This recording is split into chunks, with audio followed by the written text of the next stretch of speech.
The bridge of the Imperial Dreadnought Sovereign's wrath hummed with the quiet efficiency that had conquered 17 star systems.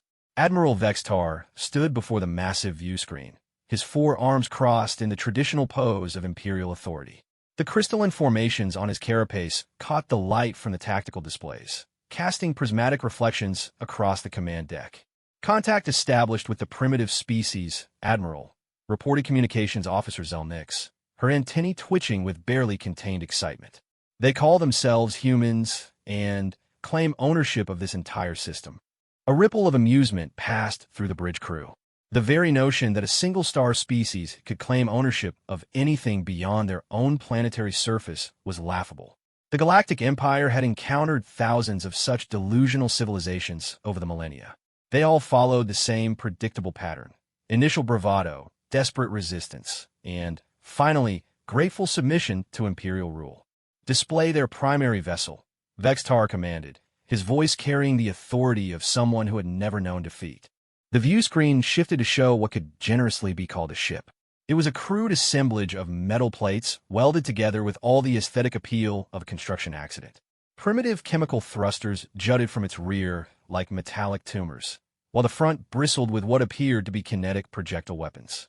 The humans had apparently never heard of energy shields or plasma cannons. "Specifications, Science Officer?" Vextar asked. "Approximately 800 meters in length," replied Kithrak, consulting his readings with professional disdain. "Chemical propulsion, primitive fusion reactor, and what appears to be solid projectile weapons. No energy shielding detected. No gravitic manipulation. No dimensional shifting capabilities." "Admiral, their fastest ship would take approximately 47 years to travel between their outer planets." The bridge erupted in polite chittering, the imperial equivalent of laughter. 47 years. The Sovereign's wrath could traverse their entire system in less than 6 hours. "Open a channel," Vextar ordered. "Let's observe the customary surrender formalities." The view screen split to show the interior of a human vessel. Vextar had to suppress his own amusement at what he saw. The human commander was a bipedal creature with soft, pale skin and primitive sensory organs. Unlike the sophisticated compound eyes of imperial citizens, humans possessed only two simple optical sensors. They had no natural armor, no redundant organ systems, and appear to be made of little more than water and organic compounds. The human was wearing what could only be described as fabric coverings, as if their bodies were too fragile for their own environment. Most amusing of all, the creature's mouth was twisted upward in what their species apparently considered a threat display. "Greetings, primitive beings," Vextar began, following standard Imperial protocol. "I am Admiral Vextar of the 3rd Imperial Fleet. By the authority vested in me by his eternal magnificence, Emperor Korthul the Everlasting, I hereby claim this system for the Galactic Empire. You have one standard time unit to prepare your unconditional surrender." The human's threat display grew even more pronounced, revealing rows of small, white grinding teeth. "Admiral Vextar," the creature replied in surprisingly clear galactic standard. "I'm Captain Sarah Chun of the United Earth Defense Force. Before we get to any surrendering, I have a question for you." Vextar's antennae twitched in surprise. Primitives rarely asked questions during surrender proceedings. They usually begged for mercy or made futile threats. "Speak quickly, primitive. How many ships did you bring to conquer our system?" The question was so absurd that several bridge officers couldn't suppress their chittering. Vextar gestured grandly toward the tactical display. "Behold, the might of the 3rd Imperial Fleet. 50 dreadnoughts, each capable of sterilizing a planet's surface. 200 cruisers armed with quantum disruptors. 500 destroyers equipped with antimatter torpedoes. And 1,000 support vessels carrying enough troops to occupy every habitable world in your pathetic system." Captain Chen's expression grew even more bizarre, her threat display widening until Vextar could see most of her grinding teeth. She made a strange noise, a rhythmic barking sound that seemed to come from deep within her primitive respiratory system. "Captain Chun, are you experiencing mechanical difficulties?" Vextar inquired with mock concern. Perhaps the human was malfunctioning. No, Chin gasped between barking sounds. "I'm sorry, Admiral. It's just you brought your entire 3rd Fleet to conquer one-star system." Naturally, the Empire does not believe in half measures when dealing with potential resistance. The barking sounds grew louder, and Vextar noticed that other humans visible in the background had begun making similar noises. Some were even bending over, as if their primitive spinal structures couldn't support their own body weight. "Admiral," Chun finally managed to say, "how long did it take you to get here?" 3 standard months of travel through hyperspace," Vextar replied, becoming increasingly puzzled by the human's strange behavior. "Why do you ask these irrelevant questions? The time for surrender protocols is limited." 3 months, Chen repeated, and the barking sounds reached a crescendo. "You spent 3 months traveling here with 1,700 ships to conquer a system that you think contains one primitive species on a single planet?" "Correct. Though I fail to see why this amuses you. Primitive. Your species faces extinction or slavery. Neither outcome should provoke such bizarre vocalizations." Chun wiped moisture from her optical sensors and tried to compose herself. "Admiral Vextar, I think there's been a misunderstanding. You see, we're not the only species in this system." "Impossible," Kithrak interjected from his science station. "Our scans show only one inhabited planet with one sapient species." "Well, yes," Chen admitted. "Earth is the only naturally inhabited planet. But, Admiral, you might want to run a more detailed scan of the system." Vextar gestured to his science officer, who initiated a comprehensive sensor sweep. The results appeared on the tactical display, and for the first time in his distinguished career, Admiral Vextar felt something resembling confusion. The system contained not one inhabited world, but thousands of them. Massive space stations orbited every planet and most of the larger moons. Asteroid mining facilities dotted the asteroid belt like a metallic rash. Ring-shaped habitats spun slowly around gas giant moons. And everywhere, ships moved with purpose and efficiency. "This is impossible," Kithrak whispered. "These readings suggest a population in the trillions." "Oh, that's just our home system," Chen said cheerfully. "We've been terraforming and building habitats for about 3 centuries now. Space is big, Admiral. Might as well use it." Vextar's minds raced. 3 centuries? The primitives had achieved system-wide colonization in 3 centuries? The Empire had taken 2 millennia to develop reliable terraforming technology.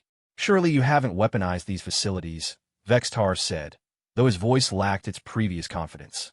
"Well, we try to keep things peaceful, but—" Chun shrugged, a gesture that made no sense to Imperial physiology. "Every habitat has defensive systems. Every mining station has armed escorts. And every transport ship has enough firepower to defend itself against pirates." The tactical display began updating as the sensors penetrated deeper into the system. Weapons signatures appeared everywhere.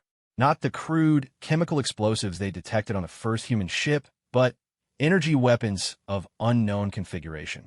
Defensive platforms that seemed to violate several laws of physics. And ship designs that made no sense according to Imperial engineering principles. "Admiral," Zelnix reported in a trembling voice, "I'm detecting approximately 50,000 combat vessels within the inner system alone." 50,000? Vextar's carapace began changing color, a physiological response to extreme stress. "That's impossible. No single system civilization could support such a fleet." "Oh, those aren't military ships," Chen explained helpfully. "Those are just civilian vessels with defensive armaments. You know, freighters, passenger ships, mining haulers, that sort of thing. Our actual military is based in the outer system." Kithrak's sensors probed deeper into space, beyond the orbit of the outermost planets. What they found there defied comprehension. Massive installations that dwarfed entire moons. Ships the size of asteroids. Defensive platforms that registered energy outputs comparable to stellar furnaces. "Captain Chun," Vextar said slowly, "what exactly is humanity's military capacity?" Chen's threat display returned, wider than ever. "Well, that's classified information, Admiral. But I can tell you that the Seoul Defense Force maintains approximately 12 million active combat vessels, ranging from single-pilot fighters to dreadnoughts that make your flagship look like a shuttlecraft." The bridge of the Sovereign's wrath fell silent, except for the hum of life support systems. 12 millions combat vaisseaux. The entire Imperial Navy consisted of roughly 2 million ships spread across 100 star systems. "But that's just our home defense force," Chun continued conversationally. "The interesting thing about humans, Admiral, is that we tend to spread out. In the last few centuries, we've established colonies in about 8,000 star systems. 8,000 systems? Vextar's voice cracked like breaking crystal. Impossible. The Empire controls only 400 systems, and we're the largest galactic civilization. We're the largest, Chun corrected gently. And, honestly, we're not even the biggest human civilization. The Terran Federation only controls about a third of human space. There's also the Colonial Alliance, the Free Worlds Consortium, the Human Commonwealth, and about 20 other major political entities. Plus a few hundred independent systems that don't want to join anybody. Admiral Vextar sank into his command chair, his four arms hanging limply at his sides. The implications were staggering. If this primitive was telling the truth, humanity controlled more territory than the rest of the galaxy combined. Wow, he whispered. How did you spread so quickly? It takes centuries to establish viable colonies. Oh, that's easy, Chen said. We're really good at living in places that want to kill us. Most species look for worlds that match their homeworld conditions, right? We just terraform whatever's available and adapt ourselves to fit. Ice worlds, desert worlds, high-gravity worlds, low-gravity worlds, tidally locked planets, worlds with toxic atmospheres. We'll live anywhere if it's cheaper than finding somewhere nice. She gestured towards someone off-screen. Admiral, meet Colonel Martinez. He was born on Kepler, 442b, a world with 3 times Earth gravity and an atmosphere that's 80% carbon dioxide. And Lieutenant Okafor here grew up on Proxima Centauri b, where the day side reaches 800 degrees and the night side drops to minus 200. 2 more humans appeared on screen, and Vextar noted their physical differences from Captain Chen. Martinez appeared more compact and heavily muscled, adapted for high gravity. Okafor's skin had a distinctive metallic sheen, apparently a biomodification for radiation resistance. We adapt, Chen explained. Genetically, cybernetically, technologically, whatever works. The galaxy is full of worlds that most species consider uninhabitable. We call them Tuesday. But your technology, Kithrak protested weakly. Your ships are so primitive. Chemical propulsion, kinetic weapons. Oh, you mean the Constitution? Chen laughed. She's a museum piece. We keep a few of the old ships running for historical purposes. Would you like to see something more contemporary? Without waiting for an answer, Chen gave an order in the human language. The tactical display lit up with new contacts as dozens of ships decloaked around the Imperial fleet. They were sleek, predatory-looking vessels that seemed to bend light around their hulls. Energy readings showed power outputs that shouldn't have been possible from ships their size. Those are Peregrine-class interceptors, Chen explained. They've been shadowing your fleet since you entered the system. Lovely little ships. They can accelerate at about 2,000 gravities, and their main guns fire contain black holes. Contain black holes? Vextar's voice was barely a whisper. Just tiny ones.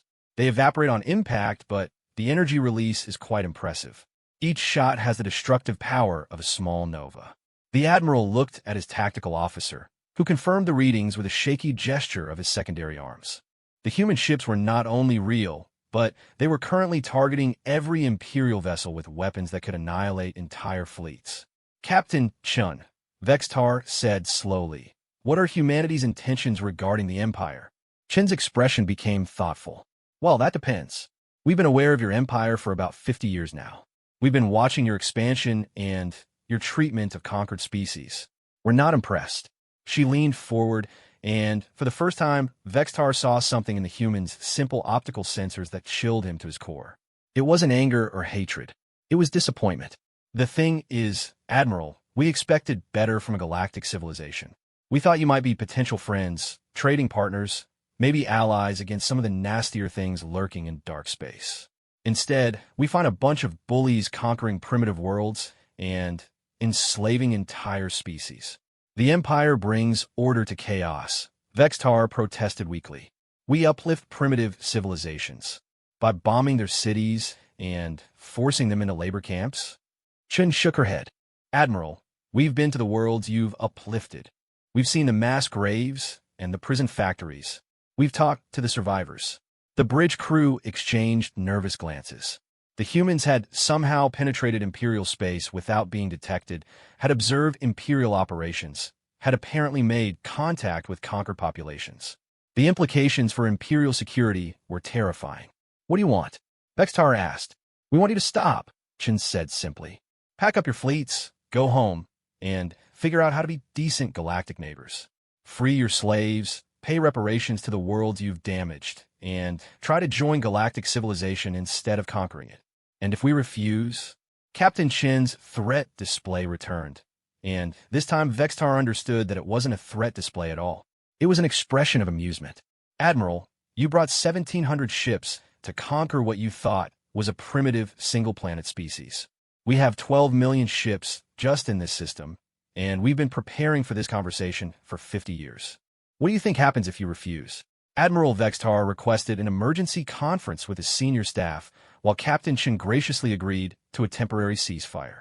The humans even offered to provide refreshments, which somehow made the situation even more surreal. The Sovereign's Wrath was currently surrounded by ships that could destroy it with contained black holes, and the enemy was offering snacks. In the Admiral's private quarters, the senior staff gathered around a holographic display showing the impossible tactical situation. Every Imperial ship was bracketed by multiple human vessels. Every escape route was blocked by invisible mines that flickered in and out of sensor range. The humans had somehow deployed a defensive perimeter around the entire Third Fleet without being detected. Options? Vextar asked, though his voice held little hope. We could attempt a fighting withdrawal, suggested Fleet Commander Corville, but his hearts weren't in it. Perhaps sacrifice the outer squadrons while the core fleet escapes. Science Officer Kithrak accessed his datapad with trembling claws. Commander, I've been analyzing the human weapon signatures. A single interceptor's main gun has more destructive power than our heaviest dreadnought. They have 30,000 interceptors currently active in system.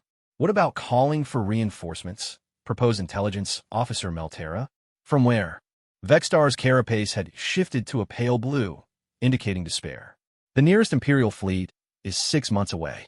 Besides, if these humans truly control 8,000 systems. He trailed off, unwilling to voice the terrifying mathematics.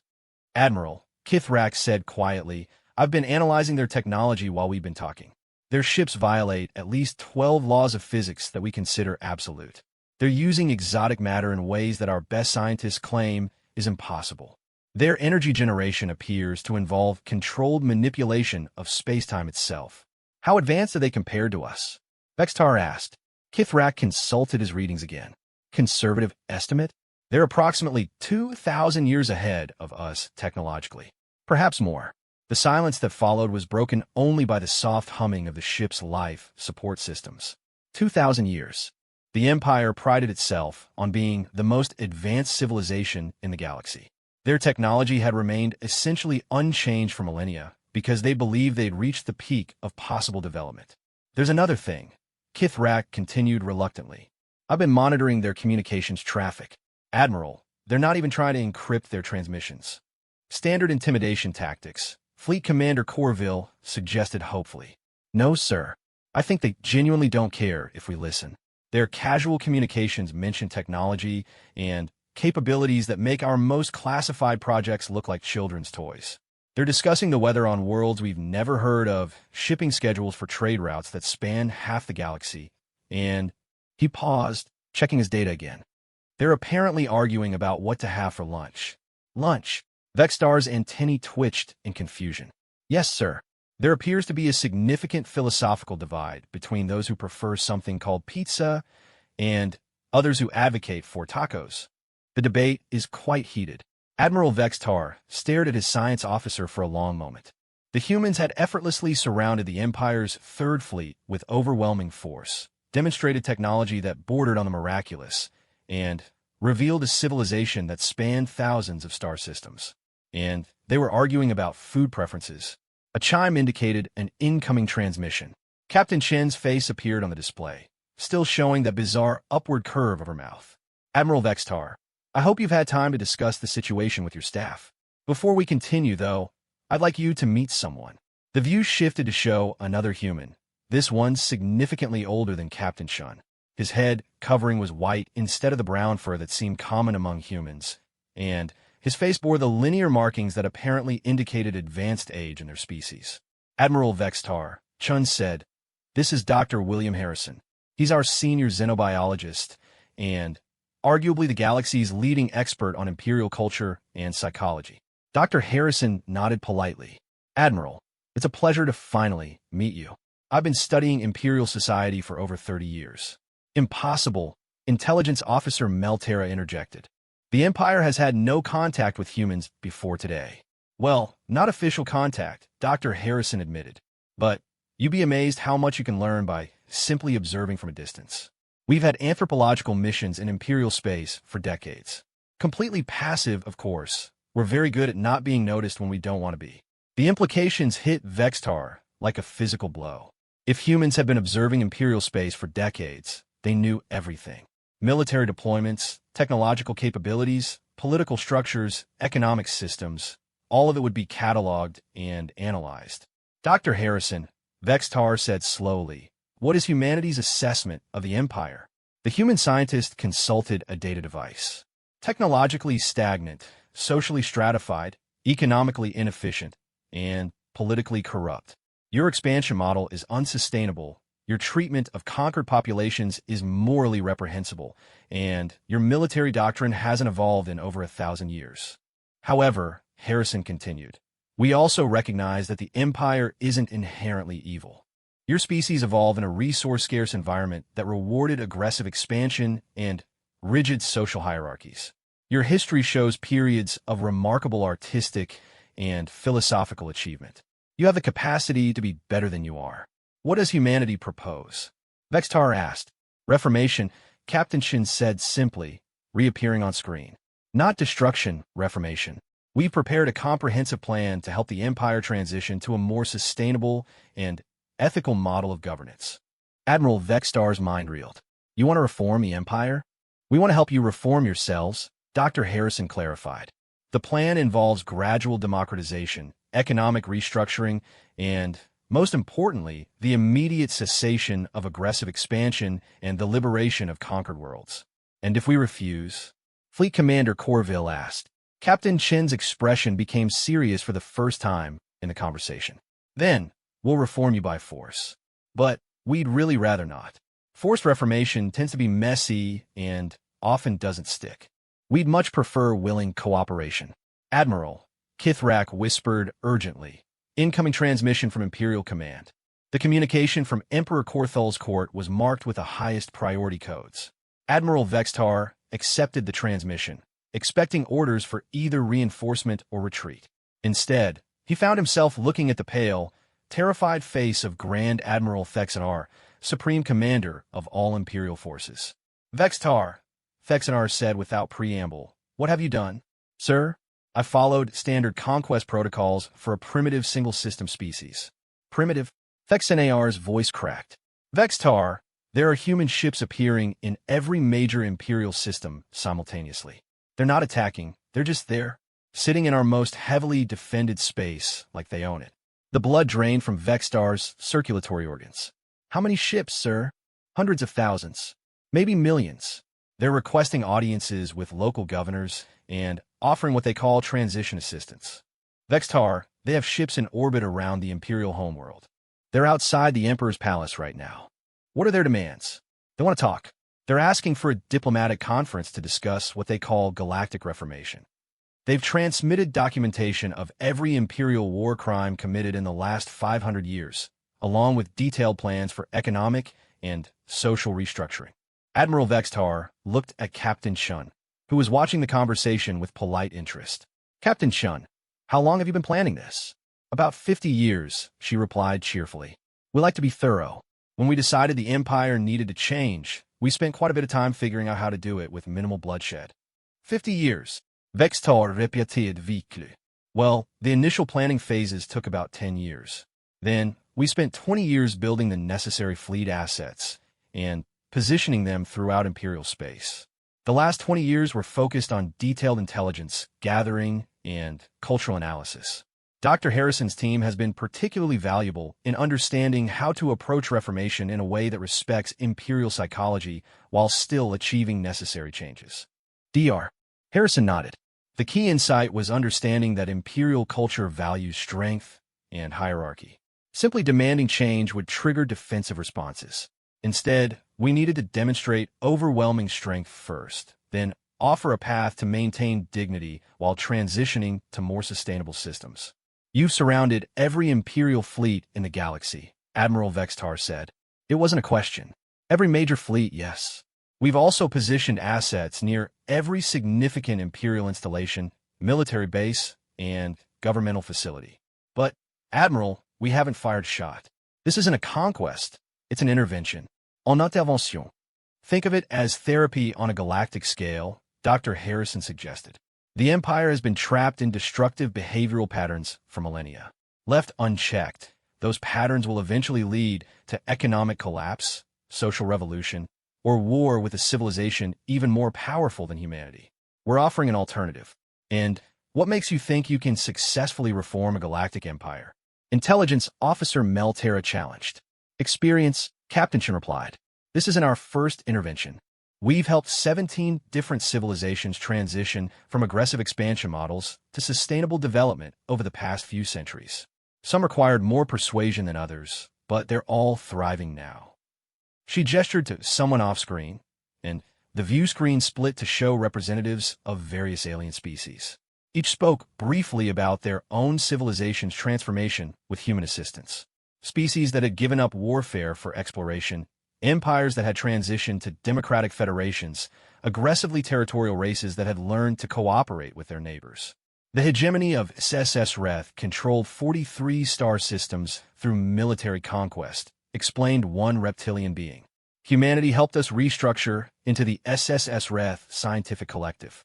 We now have peaceful relations with hundreds of species, and our quality of life has improved dramatically. The Vorthan Empire was similar to yours, added another alien. Rigid hierarchy, aggressive expansion, subjugation of conquered peoples. Humanity showed us how to transform into the Vorthan Commonwealth. It took 50 years, but we're stronger now than we ever were as an empire. Admiral Vextar listened to testimony after testimony of successful transformations. Each species described the same pattern. Initial shock at humanity's overwhelming technological superiority, followed by careful negotiation, gradual implementation of reforms, and eventual grateful recognition of improved circumstances. Admiral, Captain Chun said gently, I understand this is overwhelming. Change is never easy, especially change of this magnitude. But consider the alternative. The Empire's current trajectory leads to inevitable collapse within the next few centuries. Resource depletion, social unrest, economic instability, and eventual fragmentation into warring successor states. She displayed a complex holographic projection showing multiple possible futures for the Empire. The mathematical models were elegant and terrifying in their precision. Every scenario that involved maintaining current imperial policies ended in collapse, civil war, or both. However, Chun continued, Reformation scenarios show dramatically different outcomes. Sustainable resource management, increased quality of life for all imperial citizens, peaceful expansion through colonization rather than conquest, and technological advancement through cooperative research rather than military development. You make it sound simple, Admiral Vextar said. Simple, no. Possible, yes. Admiral, humanity's strength isn't just in our technology or our numbers. It's in our ability to adapt and change. We've learned that sustainable civilizations require cooperation, not domination. We'd like to share that knowledge. A new voice entered the conversation as Grand Admiral Thexadar spoke from his command center. Captain Chun, I am Grand Admiral Thexadar, Supreme Commander of Imperial Forces. What specifically are humanity's terms for this reformation?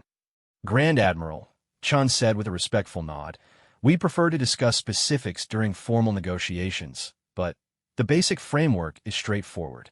First, immediate cessation of military operations against any civilization. Second, liberation of all conquered worlds with reparations for damages. Third, gradual democratization of imperial governance structures.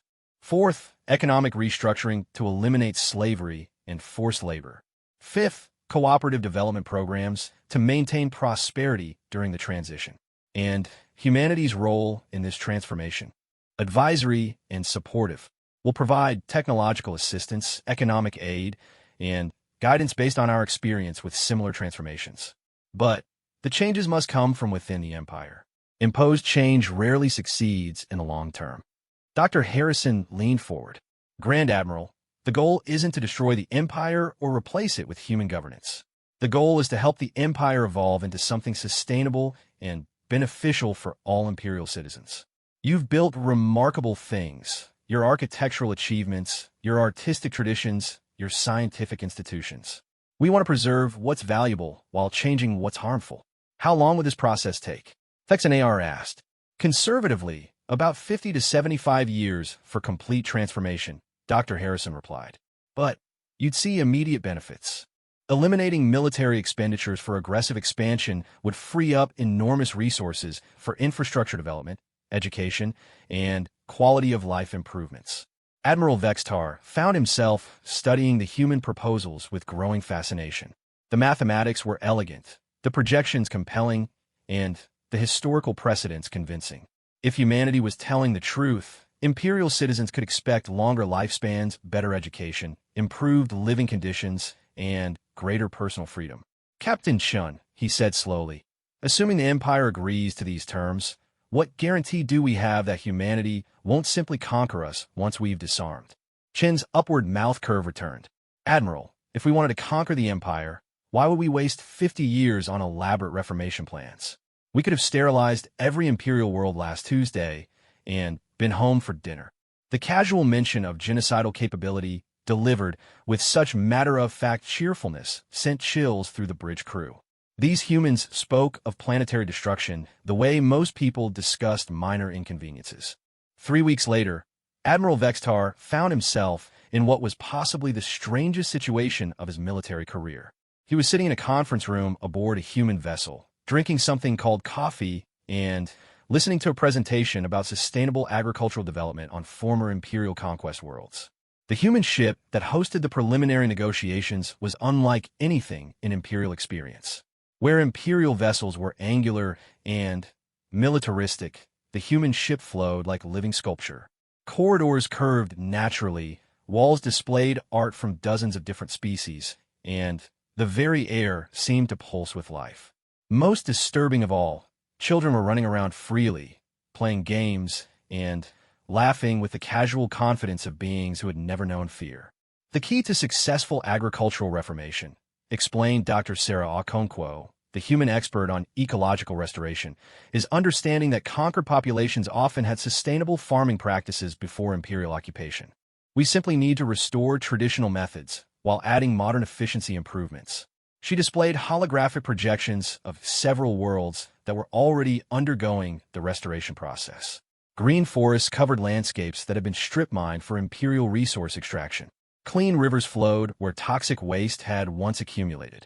Cities built around natural terrain flourished where sterile imperial administrative centers had once imposed geometric order on unwilling landscapes. Dr. Okonkwo asked Governor Peltoth of the Arcturus sector, these transformations seem to require significant initial investment. How do you propose to fund such massive undertakings? Excellent question, Dr. Okonkwo replied. The funding comes from redirecting imperial military expenditures. Currently, the empire spends approximately 40% of its total economic output on military expansion and occupation forces. Peaceful worlds require much smaller security investments. She brought up economic projections that made Vextar's mathematical training ache with their elegant complexity. The numbers were staggering.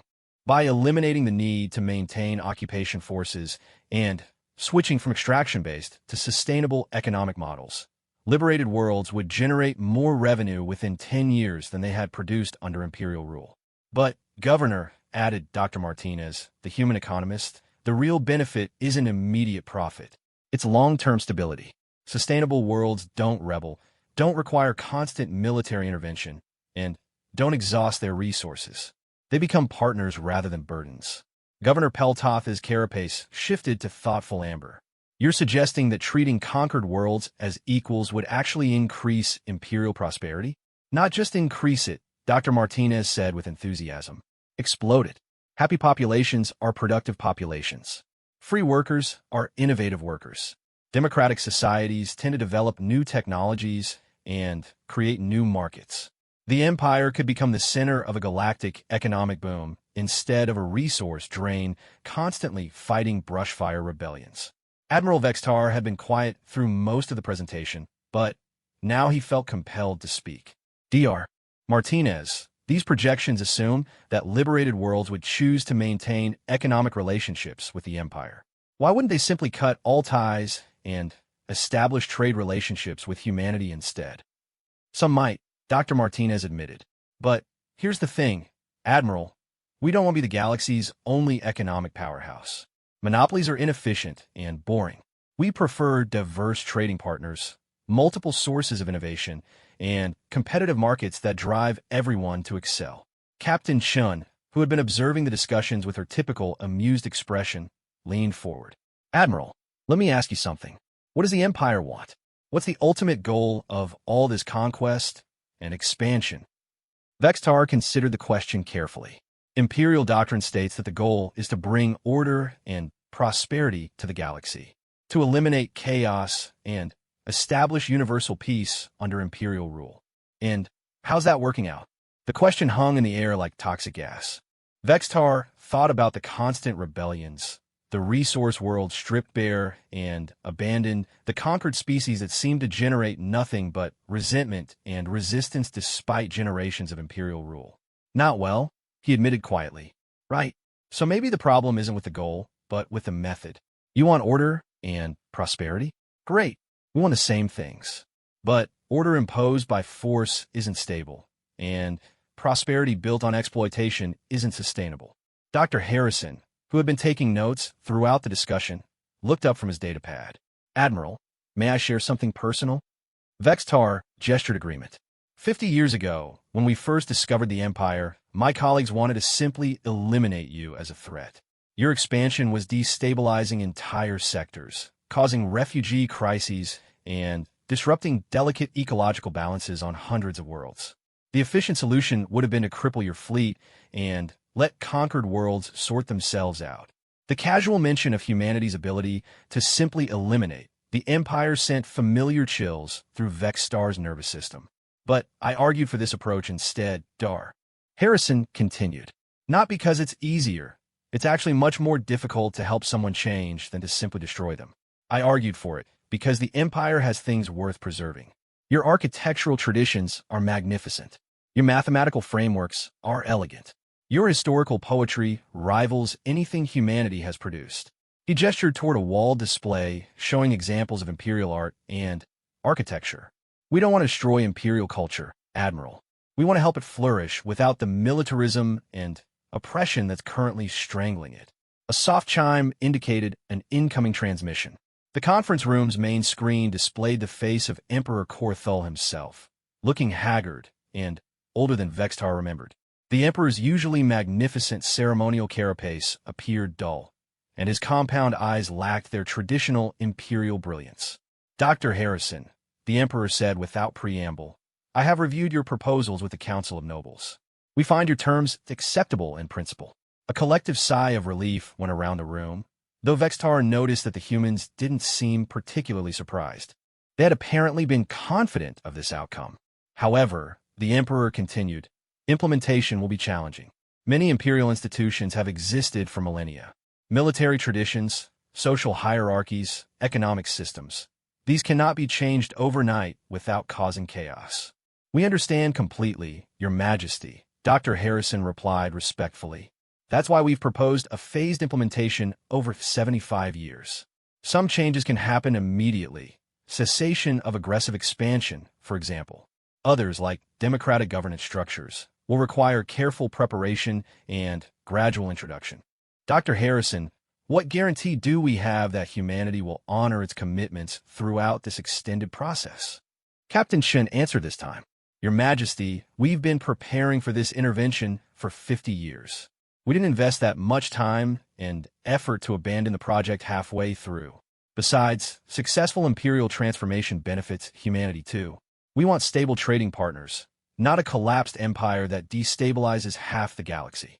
And what of imperial sovereignty? Will the empire become a human protectorate? Absolutely not, Dr. Harrison said firmly.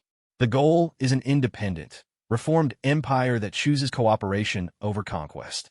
Human forces will withdraw as soon as imperial society has stabilized under the new paradigm. Emperor Korthal's expression shifted to something approaching relief. Very well. When do we begin? The answer came not from the humans, but from Admiral Vextar himself. We've already begun, Your Majesty. Fleet orders went out this morning. All Imperial forces are standing down from offensive operations and beginning withdrawal from contested systems. Admiral Vextar, the Emperor said with surprise, you took action without consulting Imperial command? Your Majesty, I've spent 3 weeks studying human proposals and observing their capabilities.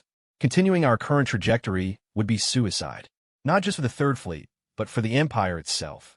He stood, his carapace shifting to the formal colors of Imperial oath-taking. I pledge my service to Imperial transformation. The Empire's future lies not in conquest, but in cooperation. Governor Peltoth rose as well. I second Admiral Vextar's pledge. The Arcturus sector stands ready to begin implementation of democratic reforms. One by one, the other Imperial representatives in the room stood and pledged their support for the transformation process. Within minutes, Emperor Korthal was looking at a room full of Imperial officials committing to fundamental changes in the nature of their civilization. Remarkable, Captain Chun observed quietly. Most species take months to reach this point. Your Majesty, Dr. Harrison said, if I may suggest, the first practical step should be establishing transition committees in each Imperial sector. These committees would include both Imperial administrators and representatives of liberated populations, working together to plan specific reforms appropriate to local conditions. Agreed, the Emperor said. Admiral Vextar, would you be willing to oversee military aspects of the transition? Your fleet commanders seem to trust your judgment. Vextar felt a moment of vertigo as he realized his career had just taken an impossible turn. 3 weeks ago, he had been a traditional Imperial admiral preparing to conquer primitives. Now he was being asked to help transform the Empire itself. I would be honored, Your Majesty. Excellent, Captain Chin said with obvious satisfaction. Admiral, we'd like to assign some human advisors to work with your transition teams. Cultural specialists, economic planners, democratic governance experts, people who can help navigate the practical challenges. That would be most welcome, Captain Chun. Dr. Okonkwo raised her hand. Admiral, I'd like to request permission to begin immediate ecological restoration projects on the most damaged worlds. Some of the environmental destruction can be reversed quickly, but only if we start soon. Granted, Vextar said, then paused. Dr. Okonkwo, may I ask a personal question? Of course. Why are you doing this? Humanity could simply take whatever it wanted from Imperial space. Why invest decades of effort in helping us become better? Dr. Okonkwo's expression became thoughtful. Admiral, do you know what humans call our expansion into the galaxy? No, the Great Flowering, not the Great Conquest or the human empire. The Great Flowering. We believe that consciousness is the galaxy's most precious resource. Every species that develops intelligence adds something unique to the cosmic conversation. She gestured toward the wall displays, showing Imperial art. Your people create beauty that humans never could have imagined. Your mathematical frameworks approach problems from angles we never considered. Your poetry expresses concepts that don't even exist in human languages. If we destroyed the Empire or let it collapse, we'd lose all of that. The galaxy would be poorer for its absence. So we'd rather invest the time and effort to help you flourish. Admiral Vextar stared at the human scientist for a long moment. In his entire career, no one had ever suggested that Imperial culture had intrinsic value beyond its utility to Imperial expansion. The idea that aliens would invest decades of effort simply to preserve Imperial art and poetry was almost incomprehensible. Dr. Okonkwo, he said slowly, I begin to understand why humanity has been so successful. Oh, she asked with interest. Most species see other civilizations as either resources to exploit or threats to eliminate. Humanity appears to see them as colleagues. Captain Chin's broad smile returned. Admiral, you've just identified the core principle of human galactic policy. We don't want subjects or victims. We want friends. And if a species refuses friendship? Governor Peltoth asked. Chin's expression became serious. Then, we demonstrate why friendship is preferable to the alternatives. But, Admiral, In 500 years of galactic expansion, we found that most people prefer cooperation to conflict once they understand the benefits. Most people, well, there are exceptions. The Devourers of Andromeda weren't interested in talking. The machine consciousness of Sector 7 considered biological life an infestation to be eliminated. And don't get me started on the entropy cult. She waved dismissively. But aggressive species are actually quite rare. Most civilizations develop intelligence, specifically because cooperation provides survival advantages. Violence is usually a response to scarcity, fear, or misunderstanding. Dr. Harrison nodded agreement. The Empire's aggression, for example, stemmed from your species' evolutionary history on a resource-poor world where tribal competition was necessary for survival. But those conditions no longer exist. The galaxy is vast enough to support billions of civilizations without conflict. Assuming efficient resource management, Dr. Martinez added, which brings us back to sustainable development and cooperative economics. Admiral Vextar found himself laughing, a sound that surprised everyone in the room, including himself. Captain Shun, are you telling me that humanity's approach to galactic diplomacy is essentially therapy? Pretty much, yeah, Shun admitted cheerfully. We identify dysfunctional behavior patterns, understand their underlying causes, and help people develop healthier alternatives. It works surprisingly well. And if the therapy fails? Chin's expression didn't change, but something shifted in her eyes that reminded Vextar that these pleasant, helpful humans had casually surrounded the entire Imperial fleet with weapons capable of sterilizing planets. Admiral, she said quietly, in 500 years of expansion, we've never had a patient refuse therapy twice. 6 months into the Imperial transformation process, Admiral Vextar stood on the observation deck of the renovated command station orbiting Kepler Prime, formerly one of the Empire's most brutally oppressed mining worlds. The transformation was so complete that he barely recognized the planet below.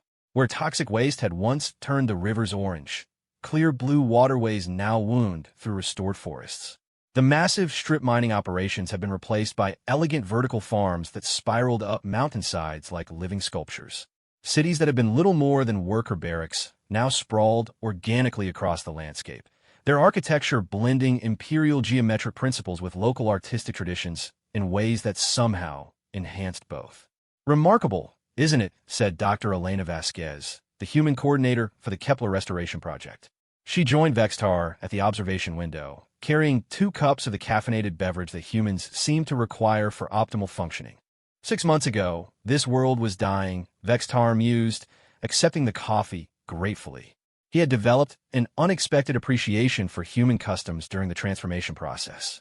The soil was poisoned, the atmosphere was barely breathable, and the population was reduced to slave labor. Now, below them, Kepler Prime gleamed like a jewel. The atmosphere processors had not only cleaned the air, but enhanced it, increasing oxygen content to levels that benefited both the native population and the introduced earth plants that now thrived in the restored ecosystems. Now it's producing more raw materials than it ever did under Imperial rule, Dr. Vasquez said with satisfaction. Plus food, art, music, and scientific research. Oh, and the population has elected their first democratic government. How did they decide so quickly? Vextar asked. I would have expected years of political chaos as different factions struggled for power. That's the beauty of transitional democracy, Dr. Vasquez explained. We don't just impose voting and hope for the best. We spend months teaching civic engagement, helping people understand different governmental systems, and facilitating discussions about what kind of society they want to build. She gestured toward the planet below. The Keplerians chose a parliamentary system with strong environmental protections and workers' rights. It's not identical to any human government, but it incorporates principles that they decided were important for their specific culture and history. Admiral Vextar shook his head in amazement.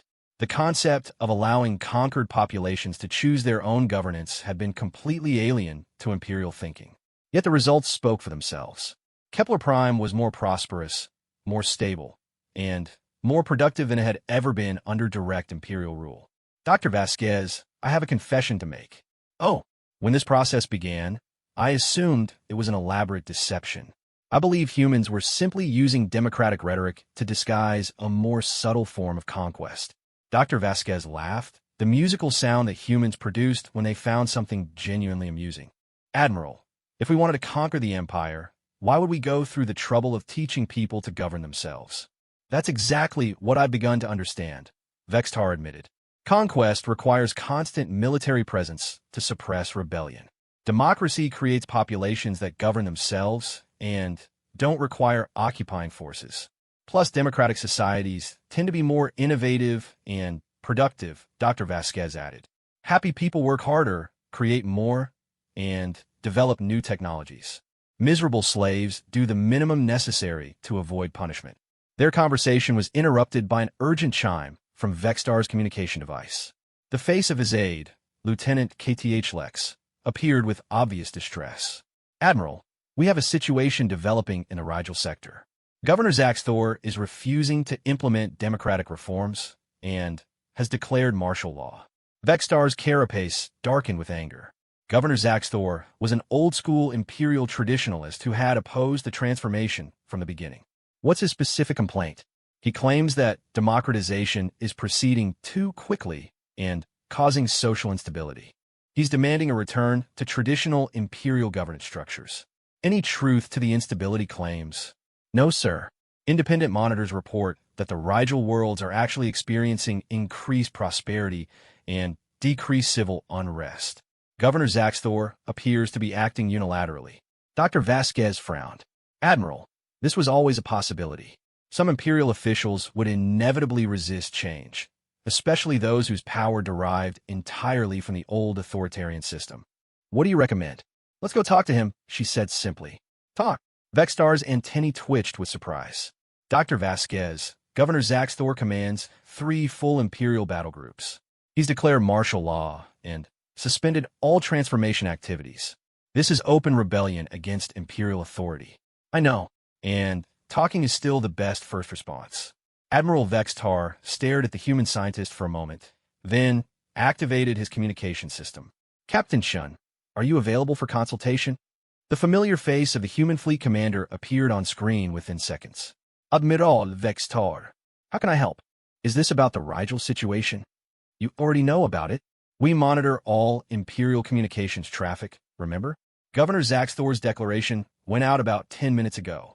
Captain Shun, Dr. Vasquez suggests that we attempt diplomatic resolution before considering military intervention. Dr. Vasquez is absolutely right. Governor Zaxthor is scared, not evil. He's seeing his entire worldview collapse, and he's reacting with the only tools he understands, force and authority. Captain Chen's expression became thoughtful. Admiral, would you be willing to try something unconventional? At this point, Captain Shun, I'm willing to try anything that doesn't involve civil war. Good. I'm sending you coordinates for a meeting location. Bring Governor Zaxthor and whatever staff he trusts most. We'll provide neutral ground for discussion. And if he refuses to meet, Chen's smile returned. Admiral, by now Governor Zaxthor knows that refusing human requests isn't really an option. He'll come. 2 days later, Admiral Vextar found himself in yet another impossible situation. He was sitting in a conference room aboard a human vessel with Governor Zaxthor, who was clearly expecting either execution or forced capitulation. Instead, he was being served excellent food and listening to a human child explain her science project. The really interesting thing about Imperial architecture, 8-year-old Jessica Chun was saying with the enthusiasm that human juveniles apparently brought to everything, is how you use mathematical harmony to create emotional responses.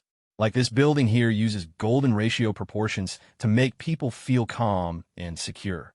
She displayed a holographic projection of the Imperial Administrative Center on Rigel 4, pointing out architectural details with obvious admiration. But then you have these other buildings that use angular dissonance to create feelings of authority and submission. It's like psychological engineering through mathematics. Governor Zaxthor stared at the human child with complete bewilderment. Why is a juvenile addressing a formal diplomatic conference? Because Jessica knows more about imperial architecture than most of our adult experts, Captain Shin explained. She was sitting nearby with obvious maternal pride. She's been studying your building techniques for her Xenocultural Appreciation Project. Your spawn studies our architecture voluntarily? Kids study all kinds of things, Dr. Harrison interjected. Human children are naturally curious about other species and cultures. Jessica here wants to be an architect when she grows up, and she's particularly interested in how different species use environmental design to influence behavior. I think imperial buildings are beautiful, Jessica said earnestly, but some of them seem designed to make people feel small and frightened. Why would you want buildings that make people unhappy?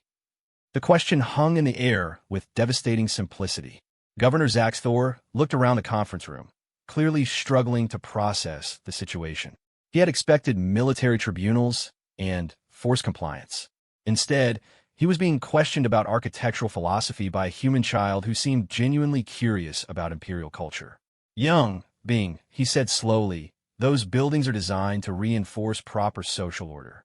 Citizens must understand their place in the hierarchy. But why? Jessica asked with the relentless logic that human children apparently applied to everything. Don't people work better when they're happy? My mom says happy people are more creative and productive. Your mother is correct, Governor Zaxthor admitted reluctantly. But happiness is not the goal of imperial society.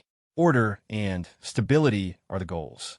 But wouldn't you have better order if people were happy to participate instead of scared to resist?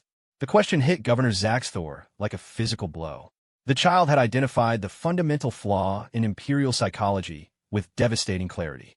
Jessica, Captain Chun said gently, why don't you show Governor Zaxthor your architectural designs? The child's face lit up with excitement. Oh, Governor, I designed some buildings that combine imperial mathematical principles with human comfort optimization. Want to see? Before Zaxthor could respond, Jessica was displaying holographic architectural models that somehow managed to maintain imperial geometric beauty while incorporating flowing, organic elements that felt welcoming rather than intimidating. See, you can keep the golden ratio harmonies that make imperial buildings so elegant, but if you soften the angles here and add natural lighting here, people feel secure instead of submissive. And these acoustic modifications would let you maintain the sense of grandeur without the psychological oppression. Governor Zaxthor studied the designs with growing fascination. The child had somehow preserved everything that made imperial architecture aesthetically magnificent, while eliminating the psychological intimidation that had always been considered essential to its function. Young being, he said slowly, these designs are remarkable. Thanks. I want to study on imperial world when I'm older. My architecture teacher says that humans have a lot to learn from imperial mathematical design principles. Your teacher is correct, Zaxthor admitted. Imperial architectural theory is highly advanced. That's exactly the point, Dr. Harrison interjected gently. Governor Zaxthor, imperial culture has produced remarkable achievements. The question isn't whether imperial traditions have value. They do. The question is whether those traditions can evolve to serve imperial citizens better. Captain Chin leaned forward. Governor, you've seen Jessica's architectural analysis. She's identified ways to preserve imperial aesthetic traditions while making them more psychologically supportive. The same principle applies to imperial governance. What do you mean? Democratic reforms don't have to eliminate imperial hierarchy and ceremony, Dr. Vasquez explained. They can preserve the dignity and grandeur that imperial citizens value while making governance more responsive to citizen needs. She displayed examples from other worlds that had undergone transformation. Imperial ceremonial traditions adapted to democratic contexts. Hierarchical administrative structures that maintained efficiency while incorporating citizen participation. Governing systems that felt traditionally imperial while actually serving the population rather than oppressing it. Governor Zaxthor, Admiral Vextar said quietly, I understand your concerns about rapid change, but consider what we've accomplished on Kepler Prime. The population is more prosperous than ever. Crime has virtually disappeared, and productivity has increased 40%, all while maintaining imperial cultural traditions. But the social order, Zaxthor protested. Without clear hierarchy and absolute authority, how do you prevent chaos? The same way humans prevent chaos in their societies, Captain Chen replied. Through laws that people participate in creating, enforcement systems that people trust, and governmental institutions that serve people's needs. Jessica looked up from her architectural displays. Governor, do you know what's really interesting about human ships? No, young being. They're designed so that everybody feels welcome and safe, but they still have clear command structures and efficient operations. Captain Chun is definitely in charge, but she doesn't need to make people scared to get them to follow orders. Why do they follow orders if they're not afraid? Jessica looked puzzled by the question. Because they respect her and they know she makes good decisions that help everybody. Why would you want people to follow orders because they're scared? The simplicity of the child's logic was devastating. Governor Zaxthor realized that he had no good answer to the question. Fear-based authority was indeed less efficient than respect-based leadership, less stable than trust-based cooperation, and far less sustainable than systems that served everyone's interests. Captain Chun, he said slowly, if I agree to resume democratic transition in the Rigel sector, what guarantees do I have that the process will preserve imperial dignity and tradition? The same guarantees we've provided every other imperial governor, Chun replied. Human advisors to help navigate the technical challenges, but local control of the pace and specific details of change, plus continued protection of imperial cultural institutions and traditions. And what am I position? Under democratic governance, there would be no need for imperial governors. True, but there would be need for experienced administrators who understand both traditional imperial systems and modern democratic principles, Dr. Harrison suggested. Governor, you could become something much more valuable than an imperial governor, which is a bridge between imperial tradition and democratic innovation. Someone who helps preserve what's valuable about imperial culture while adapting it to serve people better. Governor Zaxthor sat in silence for several minutes, studying Jessica's architectural designs and considering the implications of everything he had heard. Captain Chun, he finally said, I withdraw my declaration of martial law. The Rigel sector will resume participation in the transformation process. Excellent, Jessica said with obvious delight. Does that mean I can visit Rigel 4 to study the architecture? If your parents permit it, young being, you would be most welcome. As the formal negotiations concluded and transport arrangements were made, Admiral Vextar found himself marveling at human diplomatic techniques. They had resolved a potentially catastrophic rebellion through the simple expedient of letting a child ask obvious questions that adults had somehow failed to consider. Dr. Harrison, he said quietly, is Jessica's participation in these negotiations normal human practice? Absolutely, Dr. Harrison replied. Children often see things that adults miss.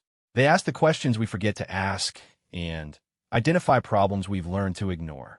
Plus, Captain Shin added with obvious parental pride, Jessica genuinely loves imperial architecture. Her enthusiasm is infectious. It's hard to maintain hostility toward people who are genuinely interested in and respectful of your culture. Admiral Vextar looked at the human child, who is now showing Governor Zaxthor her collection of architectural studies from different species throughout the galaxy. Her obvious fascination with imperial design principles was somehow more persuasive than any military threat could have been.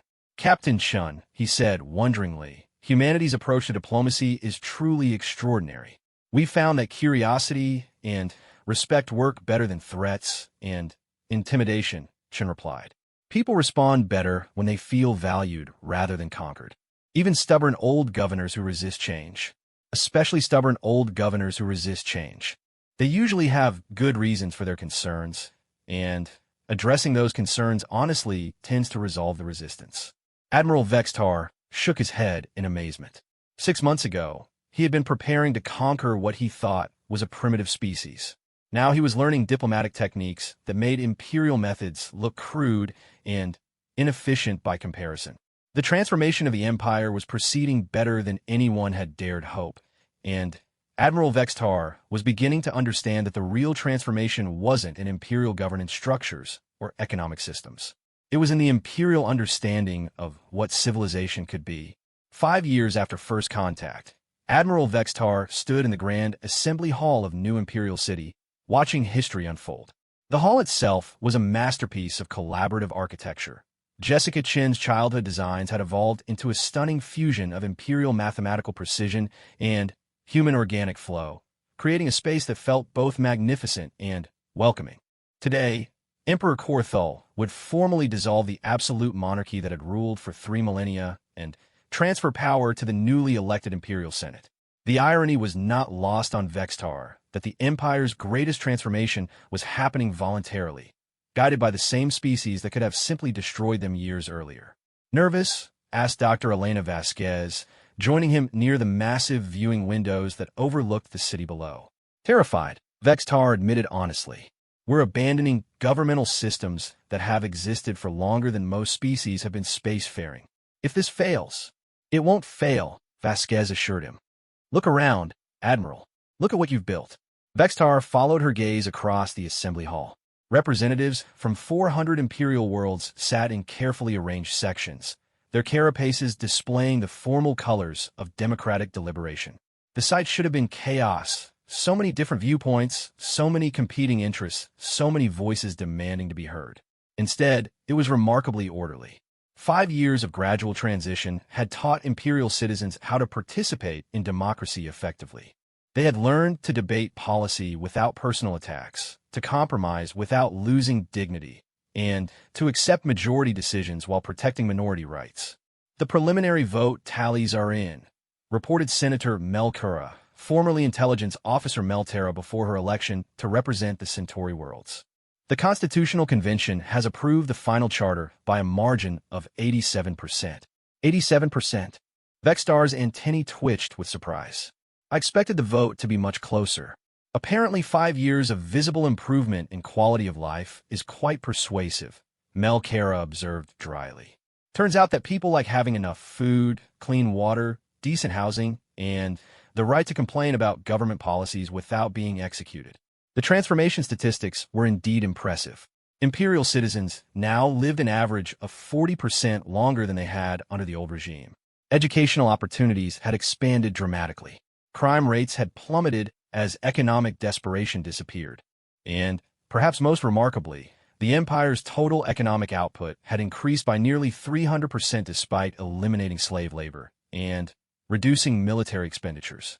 Admiral Vextar called a familiar voice. He turned to see Captain Chun approaching, wearing formal diplomatic attire rather than her usual military uniform. How are you feeling about today? Proud, he said after a moment's consideration. Terrified but proud. Good combination for a democracy, Chun observed. If you're not a little scared of the responsibility, you're probably not taking it seriously enough. She gestured toward the center of the hall, where Emperor Korthal was taking his position at the ceremonial podium. The Emperor looked older than his years, but there was something in his bearing that suggested relief rather than defeat. Citizens of the Empire, the Emperor began, his voice carrying easily throughout the vast hall thanks to acoustic engineering that blended imperial and human innovations. Today we complete a journey that began 5 years ago with a simple question. How can we serve you better? A wave of respectful attention swept through the assembly. Even after years of democratic transition, the Emperor retained enormous moral authority among imperial citizens. His willingness to voluntarily relinquish absolute power had somehow enhanced rather than diminished his stature. We have learned that power serves best when it serves all, the Emperor continued. That prosperity grows when it is shared. That strength comes not from the fear of subjects, but from the trust of citizens. Vextar found himself moved by the Emperor's words. The transformation had changed not just imperial institutions, but imperial language itself. The old rhetoric of dominance and submission had been replaced by concepts of service and cooperation.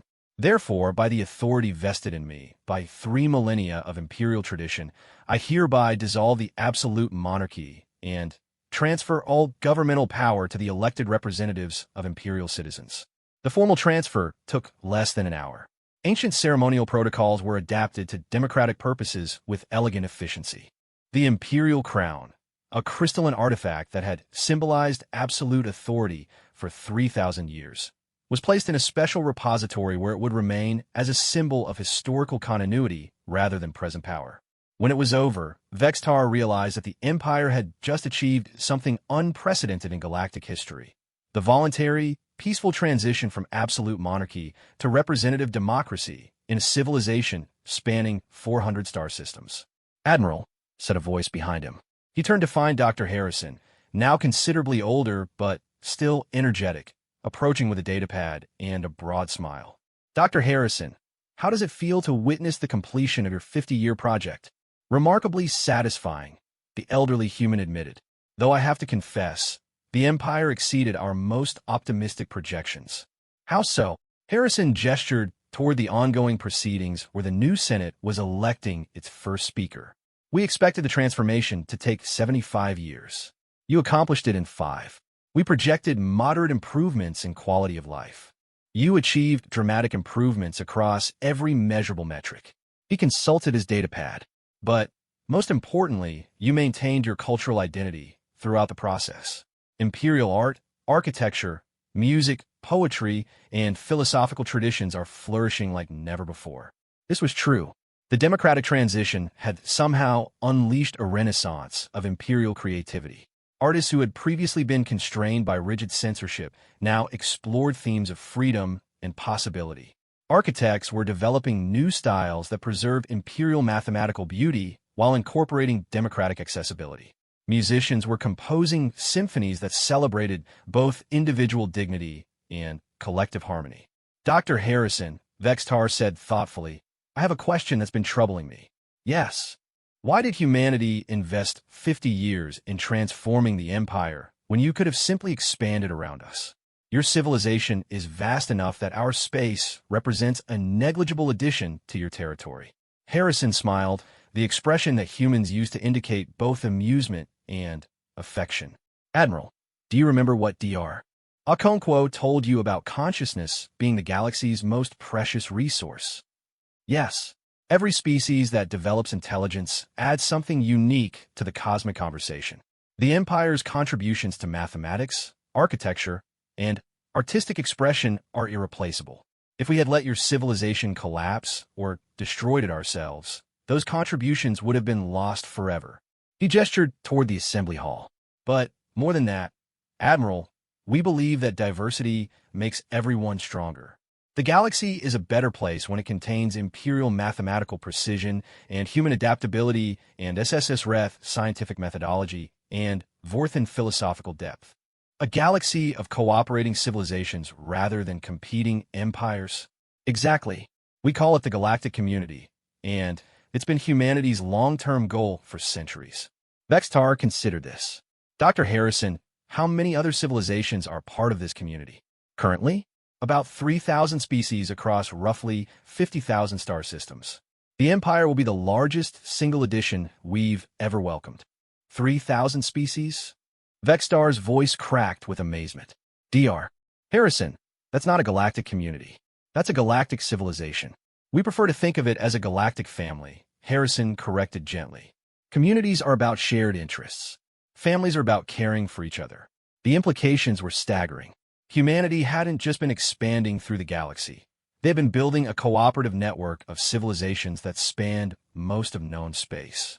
The Empire hadn't been conquered or absorbed. It had been invited to join something vastly larger than itself. Admiral, Captain Chin said, rejoining their conversation. I have some news that might interest you. Yes. The Senate has unanimously approved the Empire's application to join the galactic community. Congratulations, Admiral. You're now citizens of the largest cooperative civilization in galactic history. The formal ceremonies continued for hours as the newly democratic empire took its place among the stars as an equal partner rather than a conquering force. Trade agreements were signed, cultural exchange programs were established, and scientific collaboration protocols were implemented. But for Admiral Vextar, the most meaningful moment came near the end of the day when he found himself in a quiet corner of the hall talking to Jessica Chun, now 13 years old and even more passionate about architecture than she had been as a child. Admiral, she said excitedly, I've been accepted to the Imperial Institute of Mathematical Arts. Congratulations, Jessica. I assume you'll be studying traditional imperial architectural theory. Well, yes, but that's just the beginning.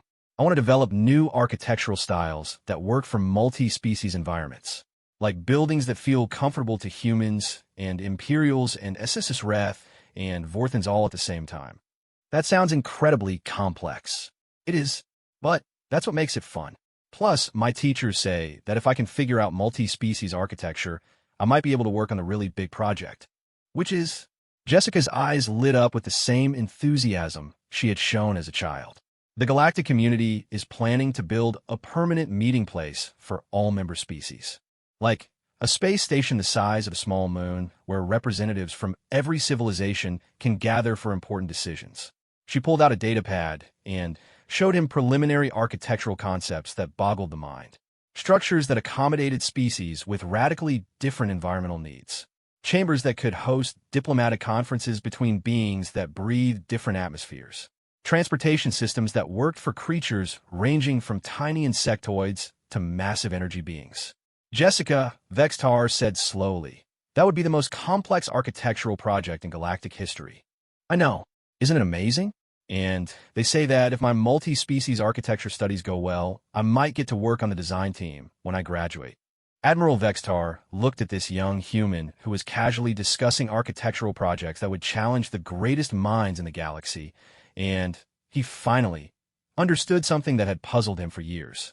"Jessica," he said, "may I ask you something personal?" "Sure." "When you were 8 years old, you helped resolve a major diplomatic crisis just by asking obvious questions. Now you're planning to design buildings for alien species you've never met. Doesn't any of this seem intimidating?" Jessica looked puzzled by the question.